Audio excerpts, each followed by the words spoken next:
Fantasy Footballers DFS Podcast with your hosts, Kyle Borganoni and Matthew Betz. Welcome in.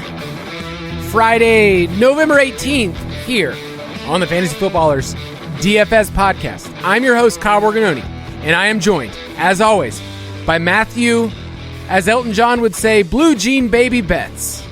There is nothing better in this world, Kyle, than a nice pair of fitting blue jeans, the kind that you like, that you just get into, that you know it's going to be a good weekend. I'm wearing those jeans, and I'm excited about these pair of pants that I'm in right now. We were talking this morning via Slack, and we both agreed, like, there's a few things that you can make sure that go right in your day. You know, a good cup of coffee, a good story to read while you're drinking that coffee. But nothing is better than a nice pair of blue jeans that just fit perfectly. There's nothing like a man who's confident in his jeans. And, you know, today I put them on. I sent you the Michael Scott, you know, Michael's jeans little segment. And you immediately said, I got to go put on my jeans. And so it's casual Friday here, right? I mean, hey, casual Friday every day for this guy. There's just something. I was showing my son who was wearing his jeans. My son, Houston, he only wants to wear basketball shorts, which in Arizona makes sense. But today he, for some reason, picked out his jeans. And I said, son, there is nothing like getting a good fitting pair of blue jeans on a white man. That's what you are, son. And you look kind of silly. But, yeah, it's Friday. We've got some good stuff coming up, week 11. But I really, really wanted to make sure that you and I talked about what we need to talk about for Thanksgiving. I mean, that's what we need to set up for next week. Because if we don't do that now, people will go into next week and say, why is your Tuesday episode like this? So let's break down what are the teams we're talking about, Betz, on Tuesday for the Thanksgiving slate. Yeah, we got a nice little 3-gamer. Love this slate. Love breaking it down every year because, as I've said, there's nothing better than turkey, football, family, and we get to do it all with DFS on this day. So we got 3 games, Buffalo and Detroit. Josh Allen, yes, please. The Giants and the Cowboys, as tradition has it. Dallas is always in that 4:30 game. And then New England at Minnesota for the nightcap. So yes, our Tuesday show will be dedicated specifically to that Thursday slate. Thanksgiving DFS is basically just an annual tradition to talk about Lions tight ends and like backup Lions players. Like Khalif Raymond is just like a staple of this. And this year we get to talk about Brock Wright, James Mitchell. Yeah, the Thanksgiving slate is pretty fun. So we'll be talking about that. That'll come out on Tuesday where we get to break it down. But just so you know, Betz and I kind of have to hustle for Thanksgiving week because we're preparing for the main slate. So we'll be recording that a little bit early, but it'll come out on Friday as normal. But also, we are preparing our bodies because on the main show for the footballers, we have the Megalodon episode, which is the biggest thing since Taylor Swift's new album. I mean, it's a big deal. I mean, it's what people are talking about. And yeah, if you're not already catching up on sleep now's the time to start. I've already started caffeinating to get through that episode. So yeah, man, it's gonna be a wild week. I love Thanksgiving week though. I'm preparing my body because this is my tradition since I've been with the Ballers. Every year for the Megalodon episode, I just stay up the entire night to work on that episode. And I do it for the people. And it's kind of this weird thing where I get energy when it hits like 2 or 3. I throw on some 80s music and I'm good for another hour or 2, but I stay up until the morning. And I'm dead serious here, people. Like I stay up the entire night just to work on that episode because it's 3 episodes in one. So it's kind of like, hey, Kyle, this is your job. By the way, can you do all of that you normally do over 3 days? Can you do that in just one day? Yeah, it's a lot. You're a legend, Kyle. A man of the people. It is fun. It's a labor of love. I love a good show doc, which you and I are looking at right now. It's a good looking show doc, right? What we got today? I mean, it's got colors, pictures. It's great. I mean, there's a picture of Mike Glennon in here just for those truthers out there. Like Mike Glennon is in every single one of our show docs. So yes, if you want to get all of our picks, you can go to dfspass.com. There will be some special Thanksgiving slate picks for next week on DraftKings, on FanDuel. You and I will get to talk about those. So if you want to go to DFS Pass, use the promo code DFS Pod. You're still saving money. It still goes all the way through the playoffs, and kind of you get like some extra content this week. That's what I would like to say, is you get an extra helping because we know you all need it. But let's move on to cash. Straight cash, homie. Betz, usually this is kind of business as usual for the quarterbacks in cash, but I almost wanted to hit the breaking news drop because I have currently switched my cash game quarterback this morning. Oh, you wild man. Who is it? Okay, so Justin Fields is clearly the best play. And I think that's what the field is going to be doing. 7.6 against Atlanta. We talked about it on Tuesday. You know, everybody and their mom has been talking about it. I was looking up historical stats. Like, he's right now averaging 9.9 rushing fantasy points per game. That's almost Lamar MVP level. So that's kind of what you're getting from Justin Fields. And I even looked at it from a running back perspective. Since week 6, he's scoring as a runner what Saquon Barkley is scoring in totality. Like 17, a little over 17 fantasy points. So you're getting Saquon Barkley plus the arm. It's pretty wild. But I'm interested in Dak this week. On a slate that's not easy, I could see myself moving to Dak. I mean, we're going to talk about that game. We both like that game a lot, and I like Dak, whether it's for cash or tournaments. My lean right now is still to try to get to Fields. That said, I mean, you're saving $1,000, which on this slate, Kyle, is a ton of money. I mean, it is so hard to build lineups that you actually feel really confident about because there's some plays on this slate that I think are priorities, and we'll talk about them in a second. You could argue Fields is a priority. I mean, 35 design rushing attempts over the last month of the season is elite for a quarterback. You know, just for context, over the first 6 weeks, he had 20 total. So they are not only designing runs for him, but we know he's going to be able to scramble. The Falcons can't rush the passer. They're 27th in yards per attempt allowed. So there's so many good things working in Fields' favor. It's not that Kyle's saying he's a bad play. It's just that you have to decide how you want to build this week because salary is extremely tight. I built a couple lineups and I've ended in them all just looking at them being like, this feels like a losing lineup. So that's where I'm at on the slate. It's a tough place to be. I think this is the hardest slate of the year. And let's put some context. I know we're kind of getting into our cash plays, but like this slate as a whole, like we have a snow game that I think everybody is trying to figure out what to do. We'll give our thoughts on that. We're not meteorologists, by the way, and weather does change. So what we say here on a Thursday can change over the weekend. So stay tuned to Discord, everywhere else that you and I are. But wide receivers are really tough. At running back, it's like Saquon is the clear play. So I think salary-wise, you're feeling the pinch. Like I came in here to say Fields easy, but as I was actually getting my lineups and my projections together, I felt like I couldn't get to where I wanted to get with the other elite plays I like. So is it going to be one of those things where if you're paying for Fields and you're paying for Saquon, you might have to punt in two places if you really want to make that work? Yeah, and those builds, you're pretty much locked into playing the Pittsburgh D, which we'll talk about is totally fine with us. And then you're probably spending down for like the Stoneman Jack Stoll, at 2.5, which truthfully could give you a 0. I mean, we're projecting Stoll to be the guy. There's a lot of projection in that, and it's a very fragile projection. So just early in the week, we'll see what happens with the roster percentage. I can't play him in tournaments, no way. But in cash, just to punt it off, totally fine. You're locked into those two guys, in my opinion, if you want to play Fields and Saquon, and then you're probably sacrificing one of CeeDee Lamb or Amon-Ra, who I absolutely am in love with on this slate. So it really makes building extremely tough this week. And just to speak to how difficult it is context-wise, like the big picture of the slate is that the highest total is between Marcus Mariota and Justin Fields, Bears, and that's already on the decline. So now we have 0 games north of 50, just to give you an idea of like what kind of context we're looking at. So we don't have these elite high-end spend options that are so good, especially considering a wide receiver. Like Devontae Adams on the injury report now. Justin Jefferson popped up on the injury report. Of course, Cooper Kupp is likely out for the year. So it just gets thin super, super quick. And if that game in Buffalo stays in Buffalo, you basically can't play any of the guys in it except for maybe the running back. So it's just a really hard slate to build.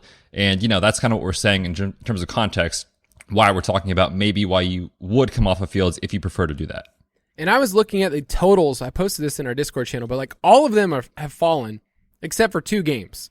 Now, the Washington-Houston game, you can see that bet up a point or down a point, but basically every game has gone down. That's not a good sign for a slate. And what it tells me is that in cash, it's going to be even more condensed. Like, I'm just going to say this out loud. Fields, Saquon, CeeDee Lamb, Amon-Ra, Jack Stoll, Pittsburgh Steelers. Those are going to be the plays that I think a lot of the field is going to play, and I don't think you can have a great lineup fitting all of those people in there.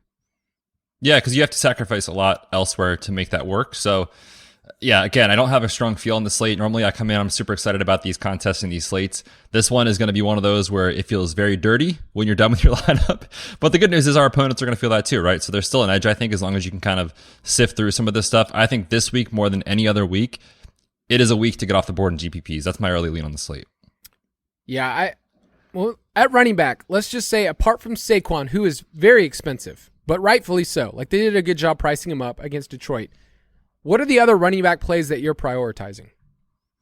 Well, first, we'll just mention this at the top because, again, we don't know right now what's happening with Zeke. But if Zeke is out, I don't think Tony Pollard is expensive enough for the role he's going to get. They didn't change his price despite a 25-point DK performance last week. Granted, it is a tough matchup on the ground with Minnesota, but I'm leaning this week more than most weeks away from matchups and just trusted volume in cash because, again, it is a really tough slate. Trusted volume and trusted offenses in a good game environment. This is the second highest total on the slate. The Cowboys right now have the third highest team total on the slate. And if Tony Pollard was the dude again without Zeke, he's hit 20 PPR points in all three of his starts that Zeke's been out. So for me, he would be in. And then also just looking at kind of other guys in the list, like I wrote up David Montgomery as a potential play. We'll see what happens. He didn't practice on Wednesday. It was a personal issue, but we know Khalil Herbert's on IR. The issue that I have, though, is like I can't play Fields and David Montgomery together on the same lineup. So to me, those are kind of the plays that I like as far as value. But, you know, Saquon is the dude this week. Head and shoulders, I think he's a priority play. On FanDuel, I have right now, I'm looking at our FanDuel projections. David Montgomery might be one of the most popular plays on the slate, where the pricing is just different on FanDuel. If you don't play there, if you don't know, quarterbacks are bunched together, so it's not as simple as Fields is 7.6.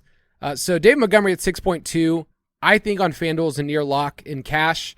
It's a great matchup. I still like the Washington running backs. I wish I could be more confident in Antonio Gibson, who I think is just the better overall player. They're cheap enough, 5.6, 5.3. And on a slate where you're trying to find some value, I think there is a value. I wish I could just play Washington running back position, but I'd have to pick between one of them. So are they in your pool at all? We talked about that a little bit on Tuesday. I have concerns about both those guys, specifically Robinson. Granted, it is 5.3, so he's a decent salary, a decent price tag. But as I said, you know, the concern is just with any running back who is going to give you one target as the best case scenario for him in the passing game. It's really difficult. This is what for years was kind of the idea behind fading Derrick Henry in tournaments was like, if he gets you 85 yards on the ground and no touchdown, you're stuck holding the bag. Brian Robinson, very capable of the same stat line. That said, I could easily see 100 yards and 2 touchdowns here, so don't hear what I'm not saying. It's just that from a median projection standpoint, I don't feel super confident on a full PPR site for that type of archetype. Yeah, no, I would agree. Like, the price is probably what is most intriguing and the matchup. I looked this up, but the Texans are one of 3 defenses since 2009. So 3 NFL defenses since 2009 to give up 30-plus fantasy points per game to the running back position. So historically, bad defense.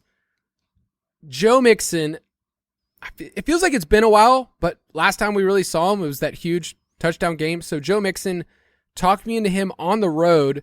Would you play him and the Pittsburgh defense in the same lineup? I think it's okay in cash, definitely not in tournaments. Mixon, again, the matchup isn't really ideal, especially on the ground. Like, Pittsburgh's been top half of the league in most of the efficiency metrics, and Joe Mixon himself has really struggled with efficiency. So I don't love the actual matchup on paper, but again, slate context is so important. A lot of matchups are tough this week. He is going to get volume, though, especially with Jamar Chase still out, and he's currently on pace for season highs and career highs, rather, in targets and receptions. And again, full PPR site, if he gives you 3 catches, 4 catches, like that goes a long way in cash. So I like him from a median projection standpoint. I have a tough time, though, seeing the ceiling for Mixon in tournaments, especially in this spot coming out of the bye against the Steelers. I feel like this is a week where it's not an automatic to have 3 running backs. Like, there's value at a couple of wide receiver spots that we like. And if you're paying up for Saquon, it's just really hard to jam in Saquon, Joe Mixon, and one other guy. Like, you know, could you see yourself picking between him, Joe Mixon, Tony Pollard, like those guys as your second spot? Yeah, my lean right now is, you know, if Zeke's out, I'm going to play Tony Pollard. just too good of a price, and you get $900 discount to go down from Mixon to Pollard. So that's my lean right now early in the week. Of course, that's all out the window if Zeke plays, but we'll see what happens over the weekend. We'll talk about that game in a second because I do have some concerns. Like, I've loved playing Pollard the last couple weeks. He's been awesome. He's smashed when he's had the opportunity, but the matchup isn't as great. I like Dak. I love the passing game. I love CeeDee Lamb. So that's kind of where I want to go. Speaking of CeeDee Lamb, 7.5 on DraftKings, 8.1 on FanDuel. I think he's a priority for both of us. He is getting more expensive where he's priced up among the other alphas. When you look at the slate and you look at these wide receivers, like you have Cooper Kupp injury and then you have, the Dolphins guys off, you quickly go down the list and you go, oh my gosh, like Amon-Ra is like priced up. Is he like the wide receiver like 3 or 4 on this site? Like on our rankings on our page, of Fantasy Footballers, he's our wide receiver 4 this week, which feels very high. In full Not PPR, high enough, baby. In full PPR, you can have some confidence though. Yeah, I mean, it's really hard to argue against Amon-Ra, just target counts, right? Like we talked about it in his last 12 healthy games, not affected by injury, averaging almost 11 targets per game. And in cash, that's what you want on full PPR site. Like DraftKings, especially in this matchup, I love Amon-Ra this week. To me, he does feel like a priority. If you're making me choose between CD and Amon-Ra, for me, I lean Amon-Ra just because you save $300 and the Giants are blitzing at the highest rate in football. This dude seeing a 44% target share when blitz. So when Jared Goff's under pressure, he says, oh crap, where's Amon-Ra? Throw it to him immediately. That's his game plan every time. So I could see Amon-Ra having some efficiency issues here, but getting 12 catches for 95 yards or something like that and just being a PPR stud. So I love him this week. I love CD too. I'll have exposure to both these guys across cash versus GPPs. They are going to be popular. Both guys looking at 20+% for DraftKings, but both guys just so incredible this week. I think Amon-Ra won't get steamed up as much as he is in the past for a simple reason. I mean, people go in the app, they're going to see red 4 next to his name based on what the Giants have done, but like you said, against the blitz, in the slot, like you can guarantee about 10 targets, and that's pretty great in cash. Moving down, we talked about Cortland Sutton on Tuesday. Kendall Hinton wasn't practicing as of earlier today.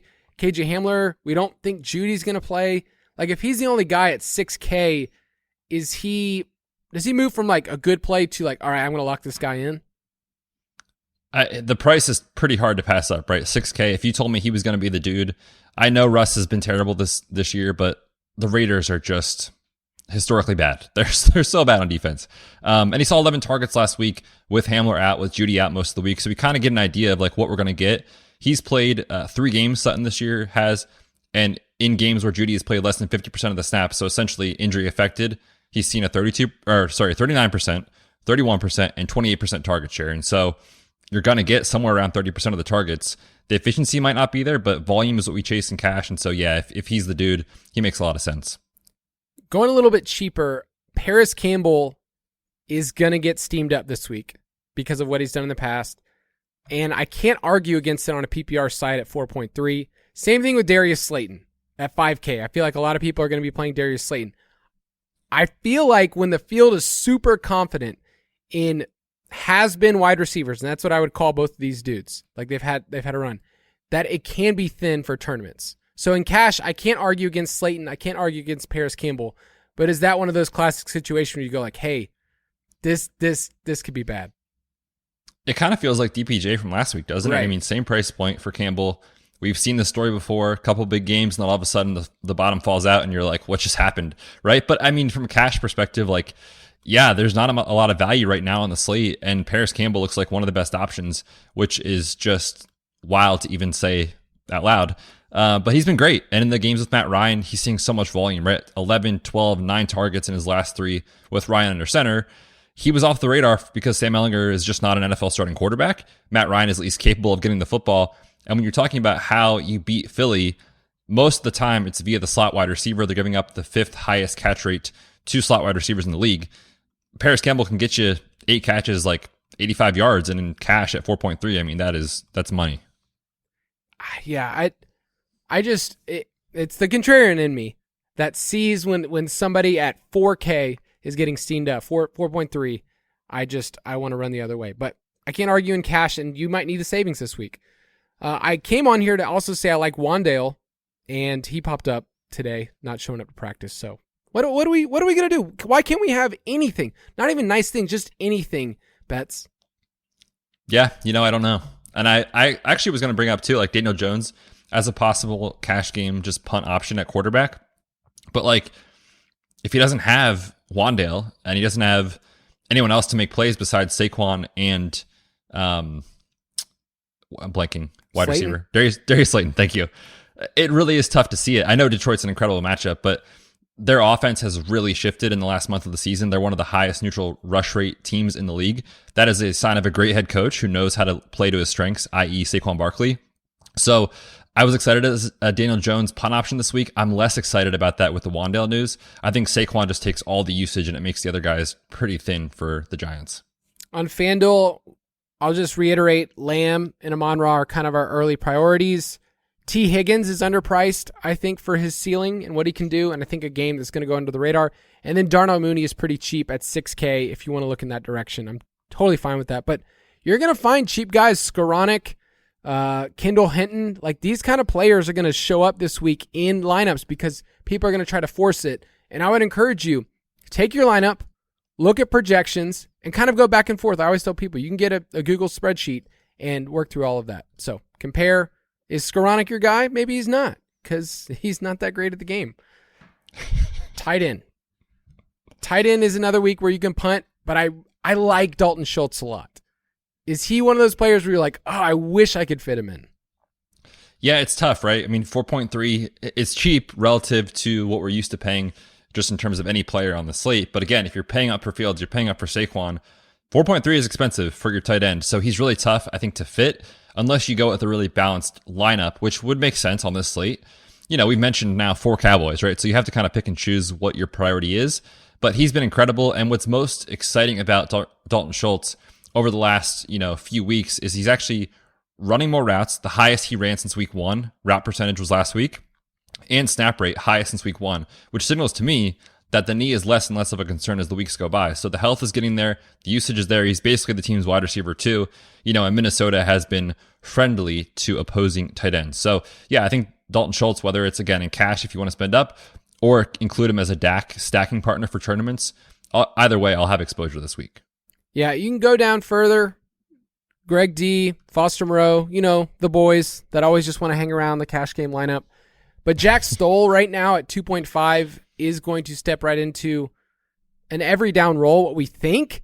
At least that's what we think. He's not going to be Dallas Goedert. People want to just copy and paste. He's not going to be that, but at least he's been on the field in 2 tight end sets. I'm fine with it at 2.5. Like I think it's one of the better plays. So yeah, he might goose you.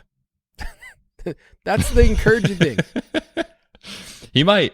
And, I put this in the DFS Pass too. Like I put him in my cash game article and I just said like, if he's the last piece of your lineup and you love the rest of it, it's fine. You're not going to plug him in first because he's Jack Stoll and he can give you a 0.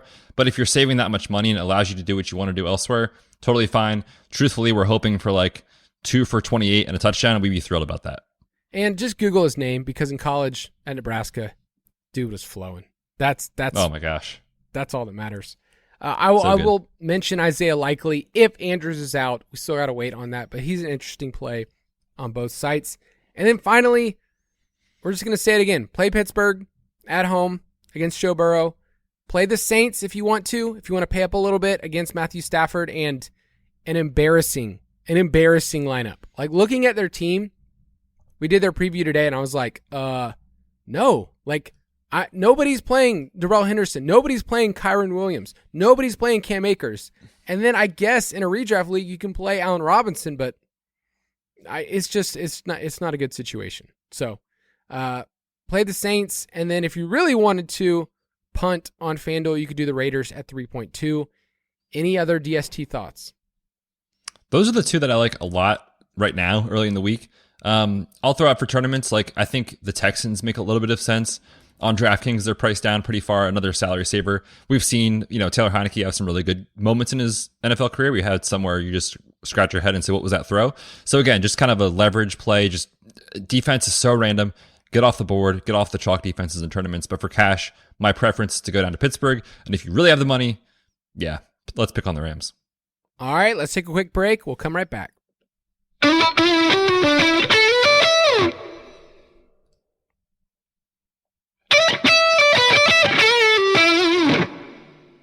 This week, I wanted to fight you because I only wanted 3 games in this, but Betz loves the people too much. So we're going to talk about 4 games.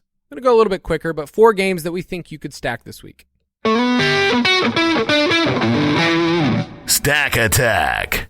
First game, Chicago Bears at the Atlanta Falcons. This line has dropped to under 50. So we now don't have a game on the slate that is above the 50-point total. It's fine. It's fine. It is what it is. Atlanta's 3.5-point home favorite, and we know what these teams want to do. They want to run, and then they want to run again. And then Arthur Smith says, let me figure out more boneheaded ways to run and just do dumb things. So as a Falcons fan, I'm embittered. I'm biased, so I need you to talk to the people. I also will add just a little narrative street here. This is a homecoming game for Justin Fields. So his family and friends, he's from this area. We're still going to play him. It doesn't really actually change anything, but I just wanted to mention it. It's a fun fact. It matters a lot. That's popping in the model this week is the homecoming narrative. There's nothing negative to say about Justin Fields. He will be the most popular play on the slate, I think. So it's fine. We saw him be a GPP winning player last week.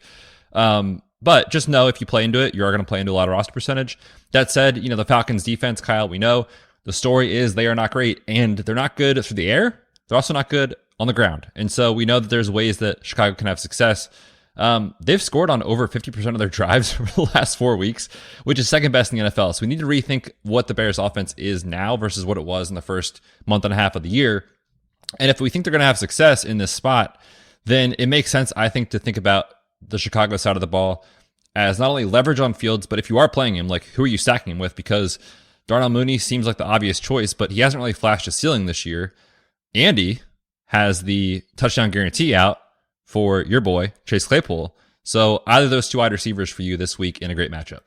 I like Mooney. I do. I do think that he's due for an explosive game. The Bears have kind of lived off big plays. These Cole Kmet touchdowns have been broken plays a little bit. Fields and Mariota, weird enough, both ranked top 6 in ADOT. So they're getting opportunities. The problem is they're both completing just 1 20-plus pass yard play per game. So I'm going to roll with Mooney this week and just hope that he gets over that 100-yard mark, which he hasn't at all this year.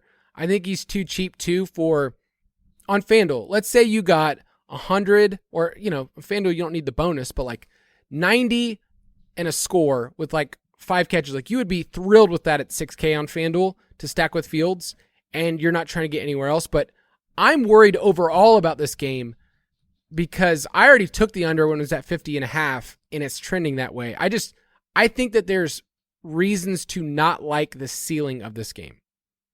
I agree. I mean, it can fail for sure, especially because Fields is going to be the most popular play, we think. So, if we know that, and we know that the total is coming down, it should at least raise some questions in your mind of how can this go south? And to me, the way it goes south is these teams just run the ball. And for some reason, I know they've been terrible run defenses, but for some reason, they just don't find that efficiency this week. You could end up with, a 24 to 14 game. And yeah, it's fine for cash, but it doesn't give you that huge ceiling performance. So I think that's what we're saying on this game is it makes sense. There's players that really correlate well. The matchups look good, but the total is going the other direction. And so I'm a little worried about that.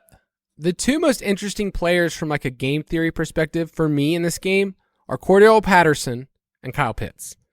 And I'm saying that because Patterson is one of those guys that his TDs usually come in bunches. On FanDuel, he's only 6.7, and Chicago has allowed 14 rushing touchdowns to opposing backfield. That's second most in the league. He gets carries inside the red zone. I think he's interesting in this game if you wanted to go a different direction, knowing that David Montgomery is going to be pretty popular on FanDuel. And then I'll also add with Kyle Pitts, is there a spot for him to be a differentiator? We know that he's getting these deep targets. We know that they're off target, but on a slate with just really nobody, if Mark Andrews doesn't play, he can be the tight end 1. For sure. Yeah. Mariota, brother, hit him in the chest once, please, because this dude is seeing so many air yards, and it kind of feels like at this point they're prayer yards, but 126 and 202 air yards over the last 2 weeks.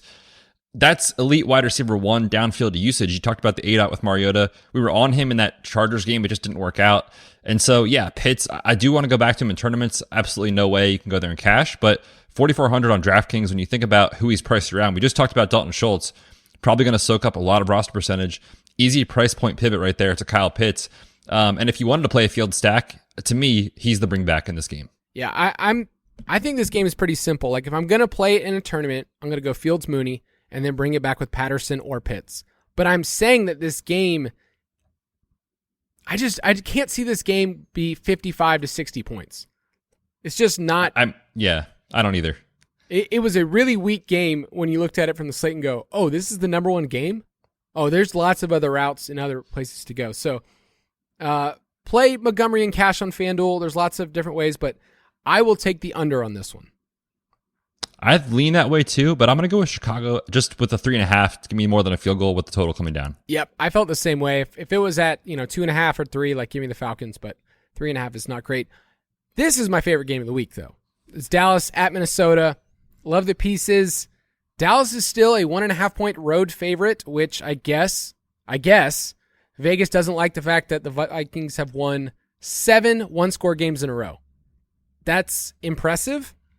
We could go through their game logs if you want another time, but last year, remember, they started the year 14 out of the first 15 were one-score games. So this is what we get with the Vikings, and it's exciting games. The over-under is at 47. I already like the over. I do too. When you look at the pace and how these teams play, especially considering, the matchup for the ground game in Dallas is not great. Minnesota has been a pass funnel. The Cowboys have been very pass happy, with Dak under center. They're also running a ton of plays and getting off, at a fast rate. Number 1 in seconds per play over the last month of the season. Meanwhile, in that same sample, Minnesota is 6th in neutral pass rate of the last 4 weeks. So you're talking about two teams that want to throw, that want to play fast, that have defenses you can expose through the air in a dome. To me, it makes a lot of sense. Yeah, this one matches up really well, and maybe it's too clean because that's not how DFS works, but I like stacking the Dallas side with Dak, like double stacking. So maybe Dak, Lamb, Schultz, or maybe you want to mix in Michael Gallup just to get different. And then the other side, I love Dalvin Cook this week. We might be talking about him a little bit later on a certain segment that has a pretty big sponsor this week. Hey now, is it Toasted Subs? No, it wasn't. I thought about it. We couldn't get him. No, after we got him on Tuesday, we have Panera today, which some people says is like hospital food. They don't like it, but that's what I think it's fine. That's what got ordered. It's fine. It's fine, which means I won't remember that we ate it later on today. But I like Dalvin Cook. I just think this game sets up pretty simply. You don't have to go crazy. There's not really a lot of ancillary weapons that I like. I guess Hawkinson would be the pivot if Schultz is steamed up, but I don't love Cousins in this spot. He's pretty bad under pressure. We know that the Cowboys are number 1 in adjusted sack rate. And, Cousins-Jefferson is a pretty expensive stack. It is. That said, we know Justin Jefferson has the ceiling every week. We just saw it last week. He was your slate breaker. When Cousins is under pressure, Justin Jefferson is the dude. So I guess that's one silver lining of this tough matchup for Kirk Cousins. He really does struggle from his numbers under pressure, but he knows how to get Justin Jefferson the ball. 37% of the team's targets and 27% targets per route run is great against the blitz and against pressure. So to me, I have more interest in kind of the one-off pieces, like you said, on Minnesota's side versus going full stack with Cousins. That said, historically, he does play better at home. No weather concerns. Really difficult slate, and the price is pretty good. So if you want to take a shot in Cousins, I don't hate it. It's just that it's not the cleanest spot on paper for him. Dak sets up so well here. Like I love this spot for him. Over the last year, he's averaging over 40 pass attempts per game on the road. If you knew you were getting 40 pass attempts from Dak, then is that an easy double stack situation? It is. The issue is we just talked about these guys as cash, right? So like if you stack Dak with CeeDee Lamb and Dalton Schultz, you're playing into two guys that are definitely going to be 20%, probably more, right, for CeeDee Lamb in tournaments. So the only issue is if you are doing that, which is fine, you just need to be mindful of what else you're doing with your lineup and GPPs to get different. But like you said, the spot is so clean on paper. The pass funnel defense of Minnesota is very obvious. they're allowing teams at the second highest rate when they get in the red zone to score touchdowns. So we think we're going to get touchdowns in this spot for the Cowboys. So yeah, man. I mean, I love Dak. I love CeeDee Lamb. These guys are just incredible this week. Michael Gallup, I mentioned his name. Is that like he's off your radar, or like, hey, in tournaments, I think people don't really remember that he plays for this team? I mean, I don't really remember that he plays for the team, to be honest with you. So yeah, he's fine, especially as a differentiator if you wanted to stack him with Dak to get different and get a lower roster player. But it's been tough. Like, he's been under 50 yards in every game he's played this year. His best is 4 catches, so he's not really giving you the PPR stuff. He has to win downfield. He's a player who we know can do that. It's just we haven't seen it. And so it's tough to give anything positive about Gallup in this spot. That said, 7 targets, 6 targets last 2 weeks. On this slate, you could do a lot worse. He's a GP Bro play of the week. Am I right? Yep. Oh, yeah. Big time. So I'll talk about Dalvin a little bit more later. The way that this game fails is if Dallas jumps out to a lead and they just milk the clock with Pollard, and if Zeke's there too. So there are routes to this game to fail, but I think overall you and I like it. I think there's multiple ways to do it. And Hawkinson, I think, is still a solid play too, if you wanted to go that route. Give me your Vegas take. Yeah, I like the over in this one. And real quick, Kyle, before we move on, we did have a question in Discord for the mailbag, but I put it here from Bonk. Wants to know, can we touch on the corner wide receiver matchups in this game? I don't have a lot to say about anything else besides the slot corner for Minnesota, Chandon Sullivan. We've been picking on every week. Larson writes it up in the wide receiver cornerback matchup article every week, and slot players just crush against Minnesota. So that points directly to CeeDee Lamb. Yeah, I am going to ignore anybody, and especially any big names like Trayvon Diggs. Go look Whatever. what his game logs last year. Like, yes, he got INTs.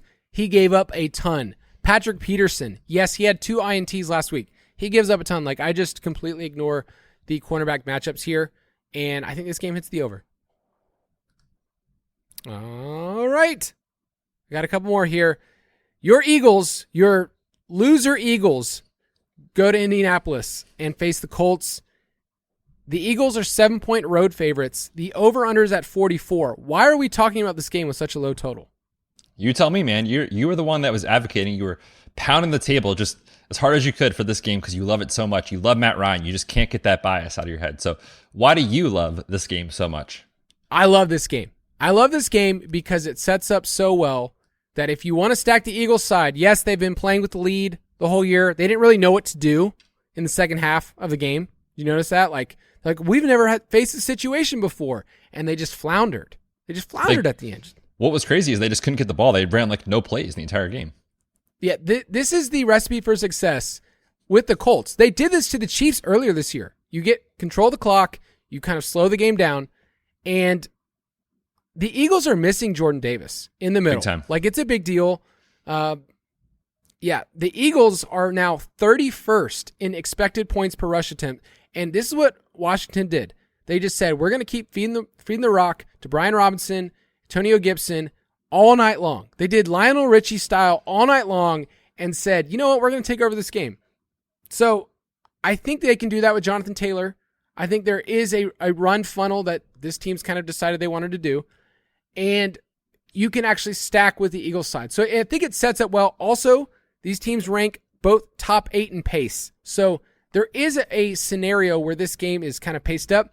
Keep in mind that the Colts have been trailing in the second half for most of the year. I think it's like 90% of their second half snaps have been trailing. It's the highest rate in the league, which is insane for a team that has 4 wins to be trailing that much, but it sets up well. Yeah, especially for Jonathan Taylor, who just kind of looking quickly at what we have, like right now, seeing about 12 to 14% is kind of the quick estimation for roster percentage as of now. That'll change probably over the weekend, so monitor. But like if you're getting JT at 7,800 as a massive leverage play off of Paris Campbell, it makes so much sense, especially like you talked about the matchup. This Eagles defense is a run funnel. You can run on them. You have a tough time usually passing on them. And, you know, this is a classic spot where they just keep going back to Jonathan Taylor, who we saw like vintage Jonathan Taylor last week. I love him this week, especially for tournaments if that holds. It's a tough sell for the other guys for me in tournaments. I also have a little concern, I will just say. Like last week felt like the Super Bowl for the Colts with like the last minute change back to Matt Ryan, the head coach, so much drama. Like the Eagles coming off a loss is kind of a spot that I'd be hesitant to really just buy into this Colts team being great. That said, I think Jonathan Taylor rips off a couple long ones. I love him in this spot. Yeah, I love him too. Do we have any injury updates on Thursday about A.J. Brown and your boy Slim Reaper, Devonta Smith? Yeah, so Brown, I think he's going to be fine. I do think he's a little hampered by that ankle issue. If you watched the game Monday night, you saw him leave and limped off and came back in with the ankle taped. He barely got targeted at all. So that is a concern. When you throw in the matchup too, like the way A.J. Brown wins, he has not been great against the zone this year, and the Colts run a ton of zone. So you throw in a guy who might be less explosive than usual with a defense that really wants to keep him in front. At 8K, it's a really tough sell for me, especially 8,400 on FanDuel. I don't love him this week. Devonta Smith, he's been really low volume, so he's tough to trust. That said, 6,400 on FanDuel for a guy who just needs a touchdown to pay it off. He leads the team in target share against cover 3, which is what they play on Indy. So I like him more than A.J. Brown this week. Yeah, I wrote up Devonta Smith on FanDuel as a cash play. I think you can play him at that price. And even better if we know that something's going on with A.J. Brown. But this is a game that outside of Jack Stoll on DraftKings, I probably won't be playing anybody in cash. Like, he's the only one that I'm really thinking about. But I love this game as a GPP setup. I think you could do Hurts, Devonta Smith, and then bring it back with JT. And maybe stay away from Paris Campbell. I'm personally probably going to stay away in tournaments. In cash, I think he's a fine play, but very, very thin play for me. I do think that if there is a spot to, get the Eagles, it's in the slot. So think about that if you want to go that direction. Anybody else? We didn't mention Petty City. Is that just where we're at now? I mean, I'm wearing the shirt today. I feel like I had to because I knew we were going to talk about him on the show. 9 targets last week. He's been really good as far as volume with Matt Ryan. It's just that the upside isn't there, right? His ADOT is super low. He hasn't scored a touchdown since week 1. So I just have a tough time seeing the overall ceiling, especially if we're projecting like a bounce back spot for the Eagles pass defense this week. Totally fine to take a shot in a tournament, but for me, outside of that, it's hard to get excited. I was going to say like, oh, look at Paris Campbell. He gets these low ADOT targets. They're not as valuable, but this is kind of what he's turned into is Petty City from rookie year where he's just running those drag routes and you're not getting the, down the field stuff that we care about. Miles Sanders, I'm probably staying away from. I don't think it's a great matchup at all. But I mean, this is really easy for me. Give me Indy plus 7.5. Yeah, if you're getting more than 7, I like Indy. If it gets below 7, I like the Eagles. I mean, I love Indy money line. Let's go there. You're a sick individual, Kyle. When we're talking about Colts and Chiefs, you remember that? Yep, on the air. I do. What happened? Colts won. Somehow. I don't know how. All right, last game we're going to talk about, and we're going to blaze through this one because this is Betts' game. I don't like this game. Detroit Lions at the New York Giants. Giants are 3-point home favorites. The over-under is 45. Why should we care about this game? Have you seen the Lions play defense, Kyle, at all this year? I think this is an interesting skinny stack situation. So I'm not stacking Goffrey. Goffrey, I have in the doc. I'm reading exactly what's on the teleprompter. I'm not stacking Jared Goff. I already talked about the concerns with Daniel Jones. Saquon is going to be great and popular. But like when you look at this game, I could see a nice kind of leverage point of like saying, all right, what about Darius Slayton, stacked up with Amon-Ra or something like that. I think that's kind of the way you play it. I just want to point out these teams generally are defenses you can pick on, right? We like that. And the slate is so tough from a high scoring like output projection on the site, given that there's, no games above 50. The total's at 45. It's a tight spread. I could just see it getting there in a slate that is going to be low scoring. That's all I wanted to say. I love Amon-Ra. I like Darius Slayton as a tournament play. We love Saquon Barkley. Okay. That's where I wanted you to go. I don't think you can really try to go anywhere else. I think Jamal Williams is interesting, and on a slate where, it's tough. I think he's interesting. He didn't practice on Wednesday, so you have to monitor that. DeAndre Swift is unplayable, right? I feel like until we see it, you really can't go there. I mean, if you are a sick person and you are making a GPP lineup and you're one of those people that's like, I want to do what no one else is doing, I love that. I love the contrarian part. But it's really hard to put your money in that knowing, 6 touches? 10 touches? He played like 2 more snaps than Justin Jackson last week. I mean, that's where we're at. It's not too fun. All right, before we go any further, we're going to give our slate breakers of the week. And this week was one that, was it hard to get? No, it wasn't. Because I don't know if there's any money there anymore. But for a while, there was a series that was sweeping the nation. It was a book series. It was a TV show. It was Goosebumps. Oh, hey now we're talking. I like that sponsor. Okay, Goosebumps wasn't one that I was like, okay, was this too early for people? But I remember going to my friend Matt's house in 3rd grade, and he had every single Goosebump book just lined up in a row. What a G. And oh man, and I had like 3 or 4, but I didn't like, dude, you have all of them already? Have you read them all? And he did. So I was behind the Goosebumps. I wasn't as cool. I didn't really watch the show, but you had to have one. If you didn't have one, then that was fine. You didn't have to read it. You just had to have it. It's just like it's like you get a jersey like NFL player and put it on the wall. Like you don't really have to wear it. You just have to have it. Same idea when you were a kid. You walked in to your friend's room, you saw Goosebumps, you were like, oh, this guy's cool. And you could say I was cool. Give me your slate breaker. We talked about it. I think CeeDee Lamb goes absolutely bonkers in this spot against Minnesota, who is getting destroyed in the slot. CeeDee Lamb playing just over 55% of his snaps in the slot. Shannon Sullivan gives it up to every slot wide receiver he faces. And now we have CeeDee Lamb, who actually has shown us a ceiling. I don't want to chase the 41 DK points, but he looked incredible this last week. And I think Dak knows the way you can beat Minnesota is through the slot. That's where he's going to go to. So I love him this week. I think he goes crazy. Even into roster percentage, I'm fine playing him in tournaments. You know I'm a CeeDee Lamb truther, and I was pounding the table all off. I love CeeDee Lamb. On my 2 main home league teams, he's on both. And I love it because last week he went bananas. My slate breaker of the week is none other than Dalvin Cook. Over the last 2 weeks, Dallas has allowed over 200 rushing yards in back-to-back games. Listen to this. They've allowed 447 rushing yards over that span, these last 2 games. The 4 games before that, 433. Like, they've been completely destroyed. And the best part about Cook is he's involved in the passing game, 5 or more targets in each of the past 3 games. I think he can break the slate. I think he can be the RB1. And on a slate where people are going to pay up for Saquon in a tournament, I love pivoting, getting Dalvin Cook, and hopefully that game goes off. And maybe ours just correlate together. We can just I was going to say, you could just play these 2 together and, move on, and you just print. You and I can get our Goosebump books with all of our buddies, form a little book club. We used to have a book club, remember? For we did DFS? in the offseason. Offseason DFS book club. We'll start it back up in this offseason. But yeah, man, I love Dalvin. And true, like just to speak to health, the shoulder was an issue for a while, clearly over that with the receiving work. So yeah, this is an incredible spot for Dalvin. All right, let's prop it up. Prop it like it's hot. Every week we get to give one prop, and many of these are found in the DFS Pass. Mine, it definitely is not, because I just want to do a little shock and awe. With Lockjaw. That's right. Terrace Marshall Jr.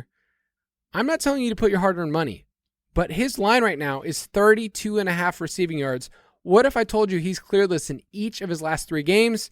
He's a yak guy, and I think he's going to see 6 to 7 targets. I'm not saying they're great targets, but he has been a pretty good guy after the catch. So 32.5 receiving yards. That line is at minus 120 right now, and it's moving since, I placed some money on it. Yeah, of course. Interesting. I'm a little worried about Baker Mayfield just because he's Baker Mayfield. But he, early in the year, Lockjaw was not playing a full-time role with Baker, so we can't really look at the splits or anything. So yeah, the line seems pretty low. I could buy it. For me, if you want to play an actual NFL wide receiver as a prop, you could take Terry McLaurin over 59.5 yards, minus 115 on DraftKings and BetMGM. Taylor Heineke just knows to throw the football to Terry McLaurin. The usage has been insane. 30% target share. He has 92.5 yards per game, 4th best in this sample, 2.94 yards per outrun, 4th in PFF grade. He's the wide receiver 8 in fantasy over the last month since Heineke took over. Now you're taking on a Houston team that is 31st in DVOA to opposing wide receiver 1s. He's cleared this line in 5 of his last 6 starts with Heineke. Absolutely love this one. Already took the over myself. All right, before we finish, let's get to a couple mailbag questions. Mailbag. The best place to get your questions answered is in our Discord channel, our DFS Discord channel with the lovely people. Earlier, I talked out my thoughts in the Discord channel. I said, guys, I don't know how I feel about this Detroit and New York Giants game, and I got to be reassured by the people. And that's where I confirm my priors too. So I just go to Discord channel, and whatever I think, I throw it out there, and people be like, oh, Kyle, you do the podcast. I just want to butter you up. No, you can disagree with me. Totally fine with that, as long as you can back it up. First question from Discord is from 2 Liddell. He asks, Is Ramondre a cash play this week? Do you agree this slate is shaping up to be a 4 wide receiver in cash? So as far as Ramondre, I think he's absolutely viable in cash. He's just been getting so much work, not only in the ground game, but the receiving game, which on DraftKings to me matters a ton. 6,700 is a very fair price tag. The game environment is kind of gross. It's the Jets. That said, they are at home. The Patriots are coming out of the bye. So I do like Ramondre this week. And then as far as the 4 wide receiver stuff, to me, I could see it going either way. I think there's better value at wide receiver this week compared to running back. So it is tough, especially because one of those running backs, I feel like it's probably going to be Saquon Barkley. So it makes it tough to build 4 running backs when you're paying almost $9K for one of them. Ramondre is 6,700 on DraftKings. He's just starting to get a little bit more expensive. And in my builds, I won't consider him in cash. But yeah, I think he's a great GPP play. Since week 3, he's the RB8 in fantasy. So you're getting pretty good value for a player. And you know, Damian Harris wasn't on the injury report. So that's my main worry in cash. But, you know, the guy always has upside. Next one from G Narwhal on Discord for cash games. What are the set of circumstances which dictate whether or not a 3 running back build is preferable? We kind of covered this earlier.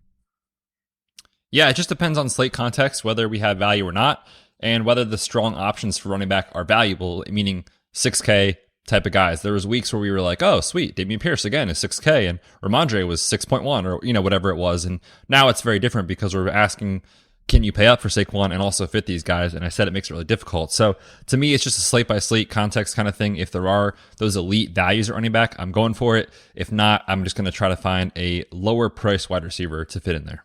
Yeah, there's no running backs this week that I can confidently play.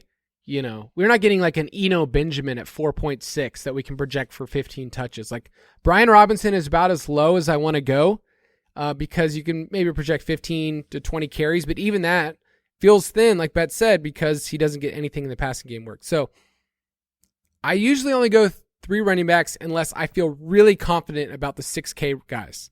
Like the David Montgomerys we've been talking about in the past. Like I think you can go there. Like I think you can go Saquon, you can go David Montgomery and Pollard. I think that's totally possible. But what you're saying is you probably can't pay up for Fields, and you could probably only get one of CeeDee Lamb or Amon-Ra. So you just got to pay down elsewhere. Next one from Brian Wilson at WillyWoos21. I like that handle. Nice. In 3 max tournaments, do you pick one game and stack it 3 different ways, or do you build 3 totally unique lineups?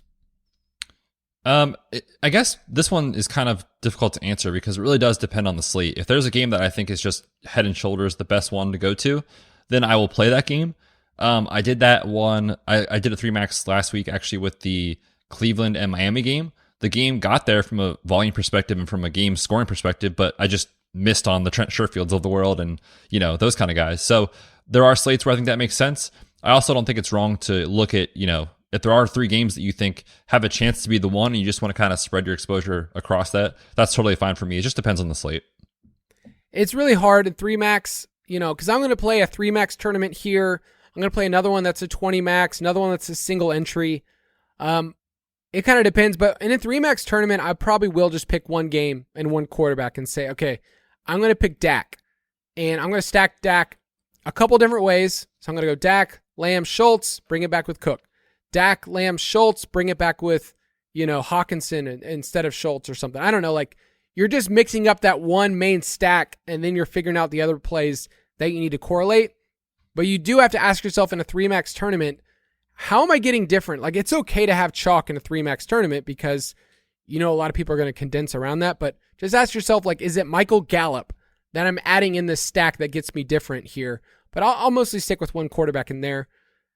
Last question from SR Wildman on Discord. I make 2 lineups a week, a cash and a GPP. What are your thoughts as to when to enter your cash lineup in a tournament? Or maybe even just one lineup a week. My cash lineup would have placed in a bunch of my tournaments last week, but I didn't enter it. This is a question I feel like is pretty common. We get this a lot. My answer to this is that I think it's okay to enter your cash lineup in a GPP. Because there are going to be weeks where the chalk just smashes and you have those guys and you're like, oh, dang, I should have done this. But the issue is in tournaments, we're chasing this high-end outcome where you hit a ceiling and no one else does and you have leverage because you can get the top-end payouts. And in DFS, it's very hard to build a bankroll if you're only getting like min cashes each week, if you have 2 or 3 huge weeks in GPPs where you do have those separators in your lineup, you can pay it off massively. And so with cash lineups in a GPP, quote unquote, you're just playing into so much roster percentage that you're splitting the winnings with everyone. So it's okay from a medium projection standpoint and a medium like bankroll building standpoint, but you're very unlikely to have the elite payout weeks that you can get in GPPs, if that makes sense. Yeah, it's really hard to get those. I think a lot of times we play DFS with regret in mind. Like, if I only would have done this. And I think what I do is I enter my cash lineup in a really low level, low stakes, single entry tournament just to give myself something to think about. Like, okay, this is what this lineup could have done. But realize in a large field, you're not going to be able to really compete with a lot of people with a cash style lineup. You're going to have to get different somewhere. But man, this year the chalk has won. Big Chalk is destroying people like me who like contrarian builds. If you want to play with us, you can go to ballersdfs.com, get in our DraftKings league. Get in there, people. We want to be a part of that. Next week, we'll have some fun Thanksgiving contests, and I just confirmed with the Ballers next week for their fantasy face-off, they're going to also do a Thanksgiving contest on the Megalodon show. Let's go. Let's go. Guys, the Thanksgiving contest we do this next week, and the content, this podcast is influencing the main show as well. So it's kind of up to me and you to make sure everybody has a good Thanksgiving. We could ruin everyone's holiday, just so you know, Kyle. No pressure. Sorry, your Thanksgiving stinks. We told you to play James Mitchell. Sorry. It was Brock Wright. Who knew?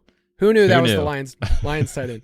But you can get in with us, fill our 600-person tournament. Every single week we say, hey, there's a free contest out there that you can be a part of. There's ones that are really cheap, ones that are really expensive. Heck, I might even do a $1,000 tournament. Okay, I'm not going to do that. You could. Just say $1,000 entry for these people. Let's go for it.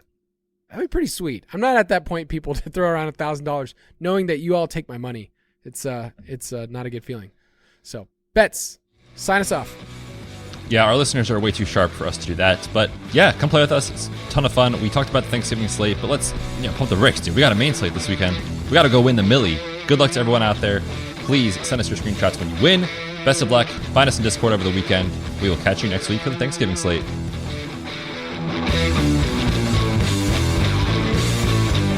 Thank you for listening to another edition of the Fantasy Footballers DFS Podcast. Don't forget to visit us on the web at www.thefantasyfootballers.com.